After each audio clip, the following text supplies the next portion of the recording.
Hi everybody, this is Jim Moyna with Moyna Bass Fishes, and this video is going to be reviewing some of my strategies and some of my fishing rods and tackle that I used at the 2022 MLF Toyota Series Championship on Lake Guntersville, where I finished terribly. So this instructional video, educational video, may be more about what not to do as compared to what exactly to do, as it turns out. So anyways, let's just talk about my overall strategy. We had 4 days to practice, and going into it, what's known about Guntersville is one, there can be fish around the bridges any time of year, including this time of year, as was the case when Paul Elias won it on an Alabama rig many years ago in the fall. And then there's the grass bite, notably the frogging and punching type bite. That was something to be aware of. And then as well as just kind of like schoolie action where fish are blowing up on shad and that. That's another bite to be looking for. So given that, the first day of practice, what I wanted to do is hit some bridges. I wanted to see what kind of bite was going on there. So using my Lowrance active target and using some swim baits and so forth, I went about targeting some bridges. Never caught a fish doing that. I never really felt like I was even was close to catching a fish. Just nothing. I probably fished about 4 or 5 bridges, and then I said the heck with that. Then I went to going about hitting some shallower areas, and then I immediately started running into some activity shallow. So it was kind of a shallow game the rest of the way. The rest of the 3 days of practices. The first day of practice, I caught maybe 7 or 8 keepers up shallow. A couple good ones. One was solidly over 4 pounds. Second day of practice, kind of the same thing. But a lot of this game was revolved around shallow grass, but not topped out grass. It was just shallow grass, and there really wasn't topped out stuff. It was the lower end of the lake, and I wasn't finding any of your traditional mats. So the third day, so what was still unexplored really was the serious frogging, the serious mat flipping, punching type of pattern. So the third day I went up the lake and got around the Goose Pond area where I found some mats that had, a few feet of water under them where fish could actually get under there. See, on the lower end, you'd have some mats, but they'd be up in like 18 inches of water, and the type of vegetation and type of matting that it was, there really wasn't room for fish to get underneath it and to have room to where they can maneuver under there. So really, I mean, there might have been little isolated stuff here and there that a guy could have found, but I didn't really see much at all. So anyways, up towards the Goose Pond area, up on that end of the lake, I found some deeper mats and that. But I had a terrible day of practice. I mean, I flipped and flipped and flipped, and then I'd frog and frog and frog, and the weather was a lot of overcast weather. It was kind of cool. So when you have that with a mat, a lot of times, especially with frogging, the key to frogging is a lot of times those fish will rise. Let's say you got 5 foot of water. Well, those fish will rise up and be right under the mat in 5 feet when you have sun beating down on that mat, heating it up.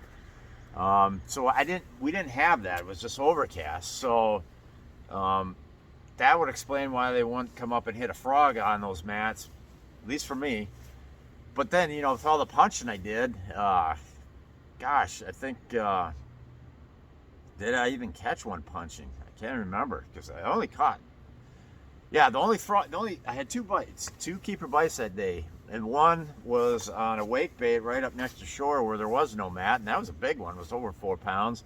And then the other one, I had a good quality fish. It did hit a frog out of some shallower lotus pads mixed in with some milfoil.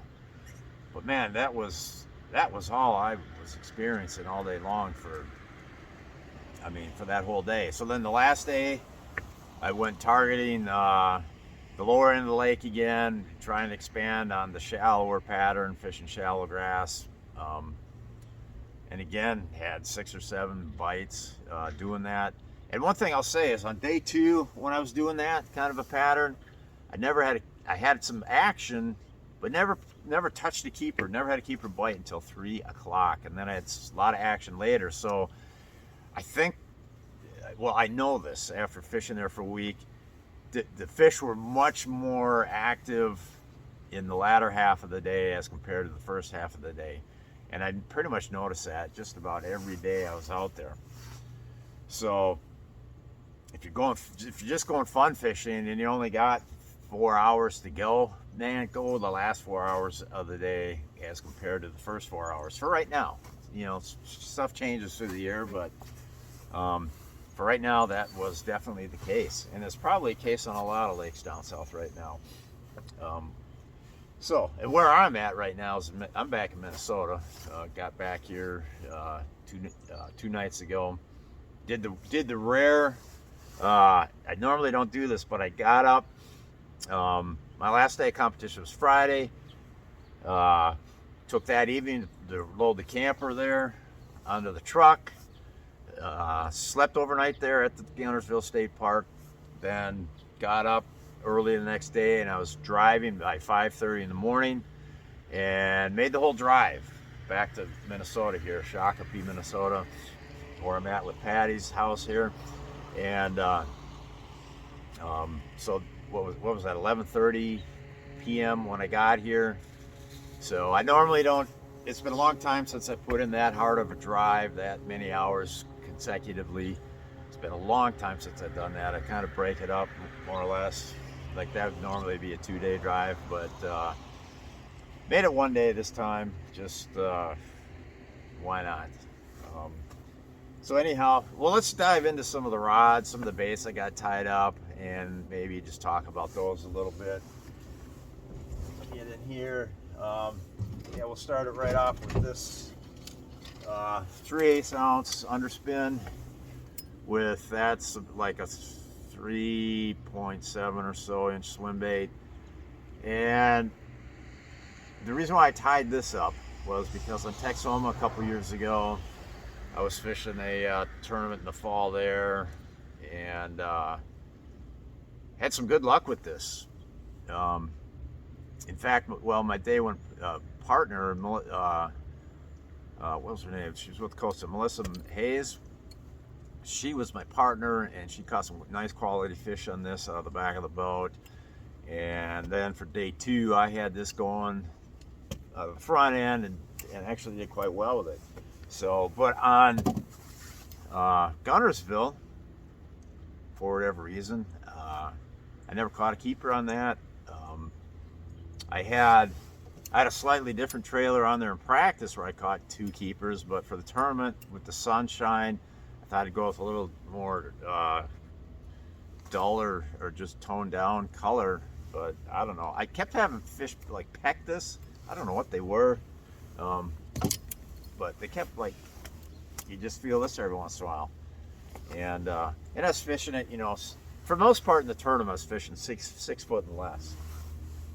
Anyways, next, this has been a favorite of mine through the year.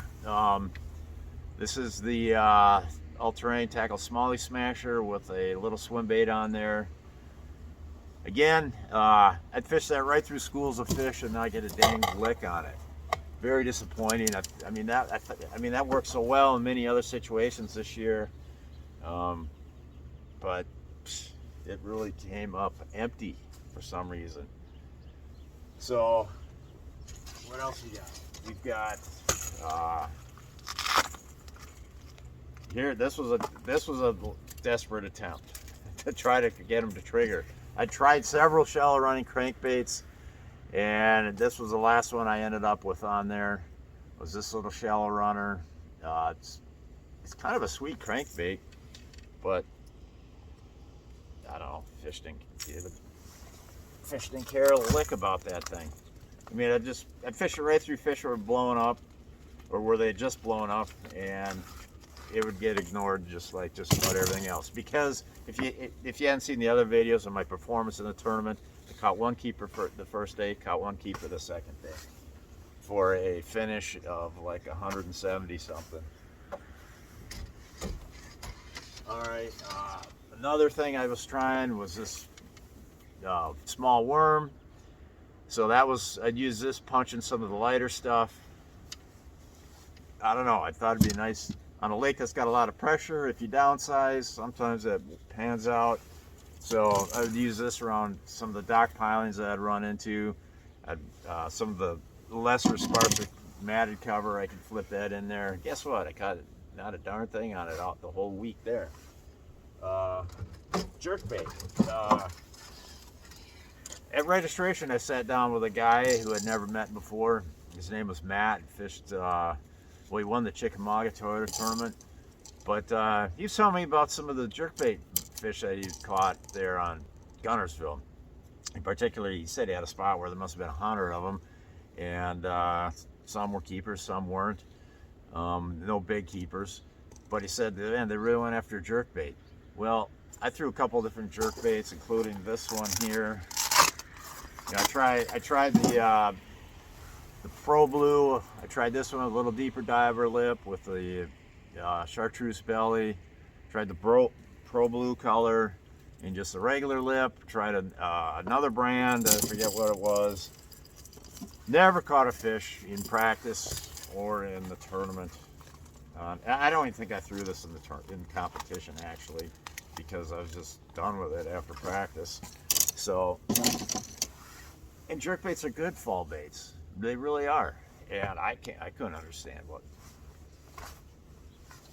Don't know.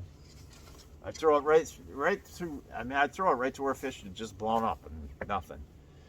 Another, you know, here's a Billy Rub stick bait that I had rigged up, and I'd throw that after blow-ups. I'd throw that into areas where I knew there were fish.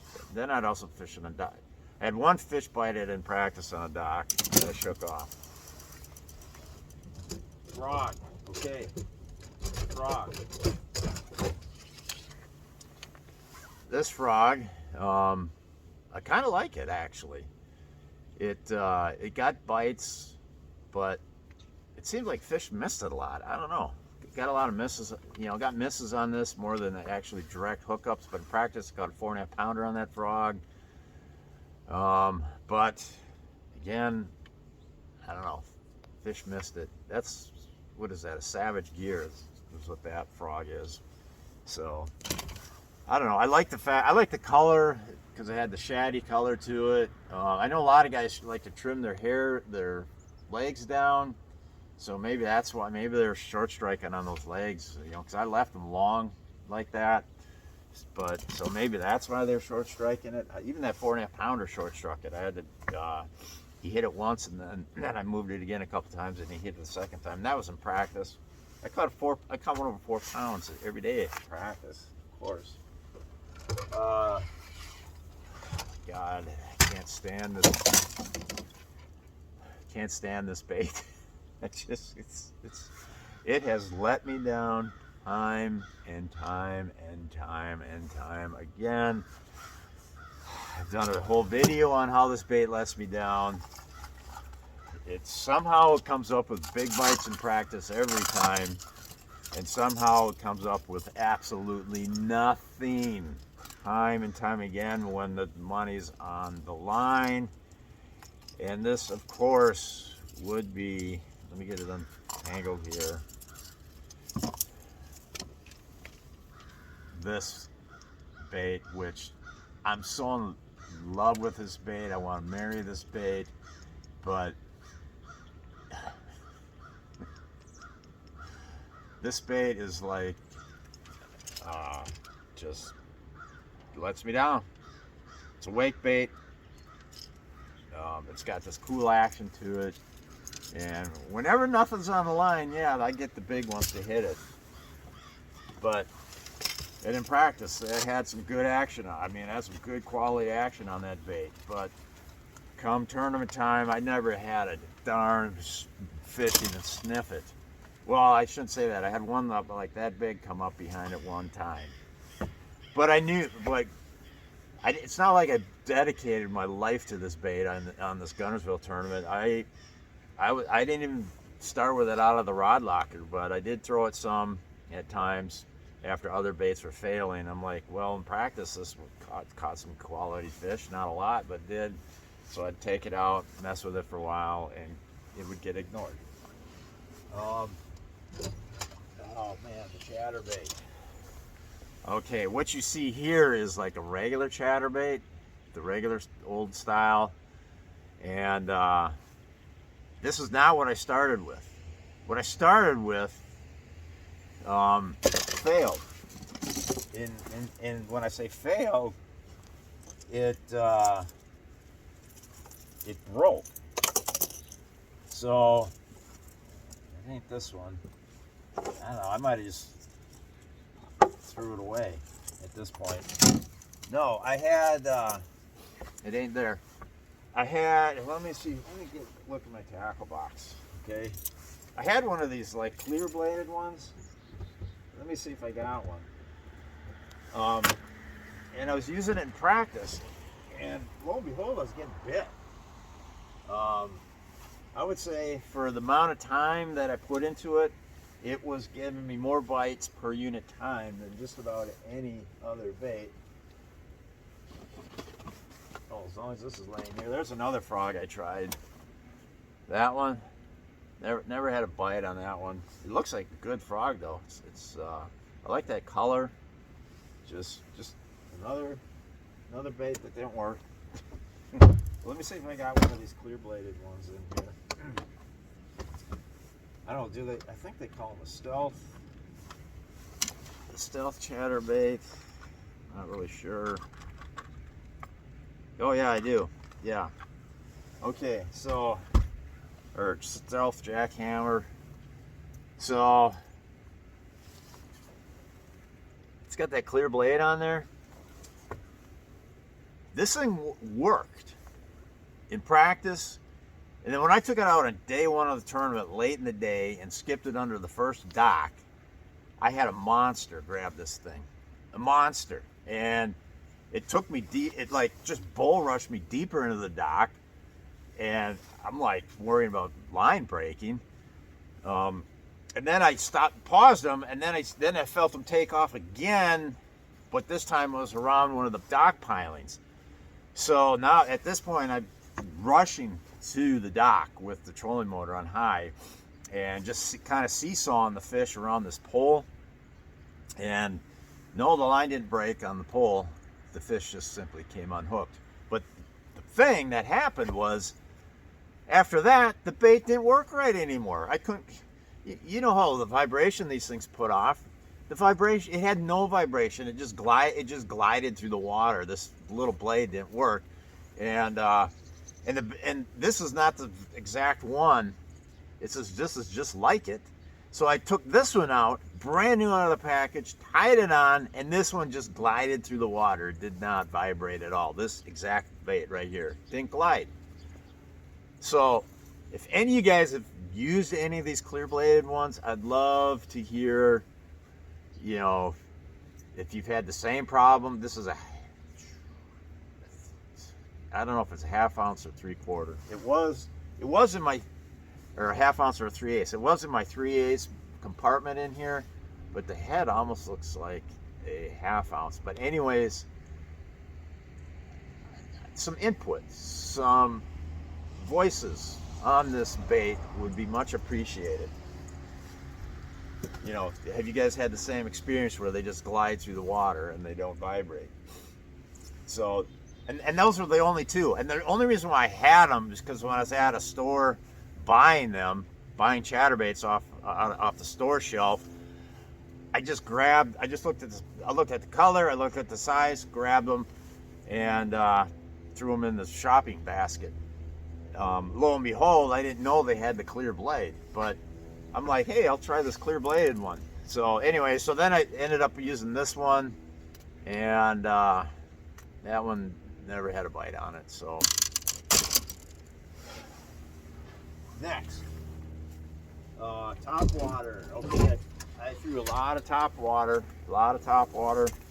Um, and one of my best topwaters was actually, these are both the gunfish. This clear one actually, I tied this all chrome one on out of desperation because I'd finally given up on this one but I'd have to say, when I was using this one on my day one, the partner behind me could not get any bites. There was one area where I caught a lot of like 13 to 14 inches, and the partner behind me couldn't catch anything.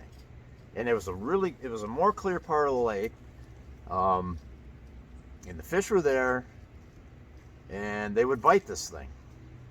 So I had confidence in that situation, and I still have. This was one of the best baits I discovered, was this clear colored gunfish. And I put this one on desperation towards the end, second half of the day, just trying to come up with something else that would, because even though this one worked a lot of times, I casted it through schooling fish that were there too many times to be ignored, that it bugged the heck out of me. All right, next.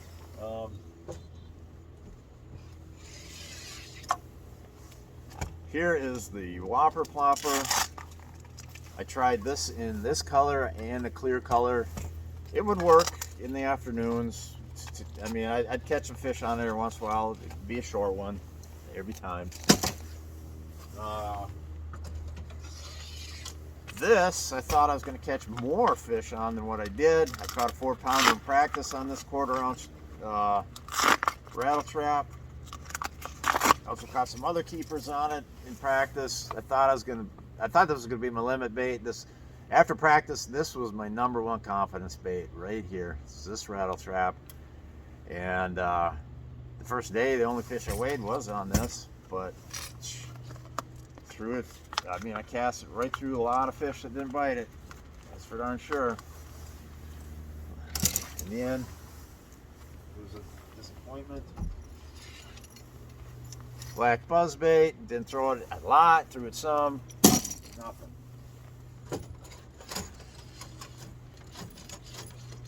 Half ounce white spinnerbait with silver tinsel, smaller blades.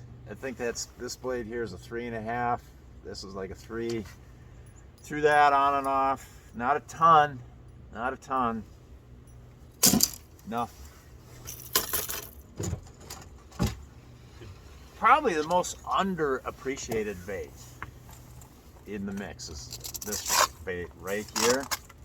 And the reason why I say that is because every time it seemed like I'd pick this bait up in practice, something would happen within 5 minutes on it.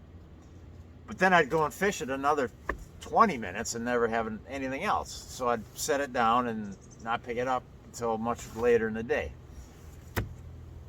And for the tournament, I never even tied it on for the tournament until the last 10 minutes of the second day. I mean, 10 minutes left of my tournament.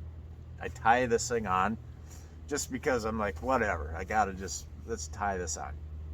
And lo and behold, the first fish that blow up, well, I have this bait tied on. The first fish that blow up, I throw it over there and I catch one. It was short, just short. It was like 1/4 inch shy. But we've been throwing at these fish when they blow up with other things just constantly and getting ignored. And then, of course, I only had 10 minutes left, and I really didn't have any more chances to see what I could do with it. But that would be this wake bait right here. Okay, just wakes out on the surface, like kind of like a man's 1-, but kind of a wider action, and stays on the surface better than man's 1-. That might have been the most underutilized, underrated bait I had all week right there. I'd liked to have had more time. It was a mistake. I wish just that fish in that last 10 minutes when things had just not been working so much, and then that worked. Could have been the bait. Could have been the bait.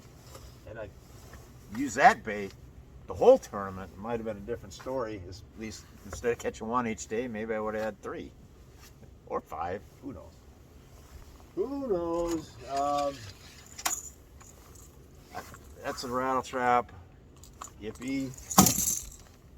Punching bait.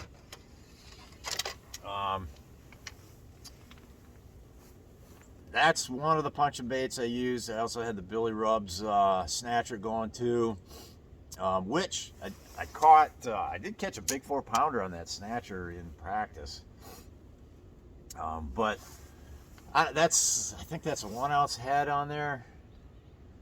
I don't know, the cover wasn't like super thick, so with any punch, anytime you're punching, you want to make sure you're punching through the cover, but you want to do it with the least amount of weight, because with every increment you increase in weight, your hooking percentage decreases. So keep that in mind.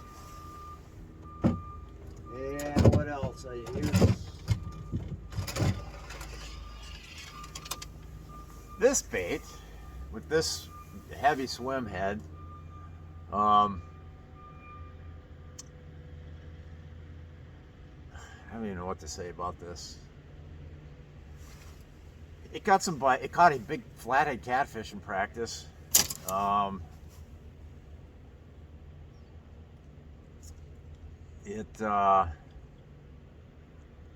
don't know. It caught some fish in practice. I don't think it caught a keeper in practice, but I'll say this: I got in one area with this, and it was 10 feet of water. And I kept having fish follow it. And I'd see him on the Lowrance Active Target. I'd see the bait swimming along, and all of a sudden one fish would peel off the bottom, come up behind it, and then go down. And I saw that repeatedly in one small area up by what's called Waterfront. And I do believe those were bass, because if it was like bluegill or something, you wouldn't see just one fish. It'd be usually multiple fish. The size of the mark seemed kind of bassy. If it was white bass, I think you would have seen more than one fish, but it's always one at a time. So but that was interesting. And I don't know. I didn't use that a whole lot in the tournament. And I didn't fish up that way in that spot in the tournament either. I fished down lake. Now here's something I thought might work. This is that hybrid hunter thing. I don't know, I didn't get it to work. This is the big size. I also tried the little size in this color, whatever they call this color. I tried that quite a bit in practice, and neither size generated nothing.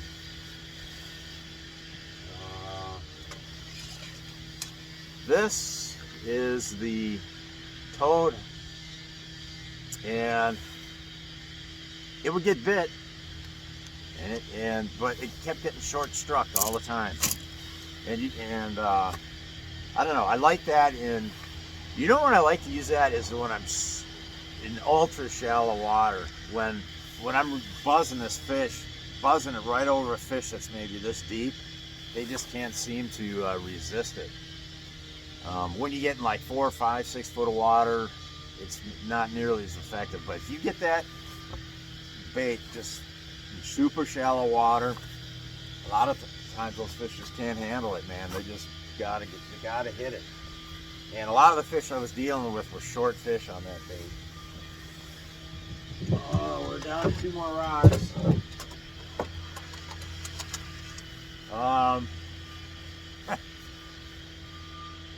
That's the all-terrain football head, which, sad to say, I threw it around some bridges the first day of practice and it never caught anything.